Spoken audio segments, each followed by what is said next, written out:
Menjelang Hari Raya Galungan, harga buah di pasaran naik hingga 30%. Meskipun demikian, permintaan masyarakat tetap tinggi. Dari pantauan tim liputan menjelang Hari Raya Galungan, harga buah di pasaran mengalami peningkatan hingga 30%. Seorang pedagang buah, Cece, mengatakan meningkatnya harga buah di pasaran disebabkan tingginya permintaan menjelang Hari Raya Galungan di Bali.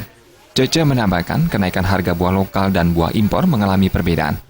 Harga buah apel lokal misalnya, naik hingga kisaran Rp3.000 dibandingkan hari sebelumnya. Meningkatnya harga buah di pasaran tidak menyurutkan permintaan masyarakat, karena buah-buahan sangat diperlukan sebagai sarana upakara dalam hari raya. Kalau lagi kira-kira naik lagi 3.000 lah yang lokal, kalau yang import jauh naiknya. Mungkin karena bentur imlek mungkin. Rata-rata 30%, Pak. Caca mengaku omset penjualan di kiosnya menjelang hari raya mengalami peningkatan. Harga diprediksi meningkat hingga hari raya Galungan.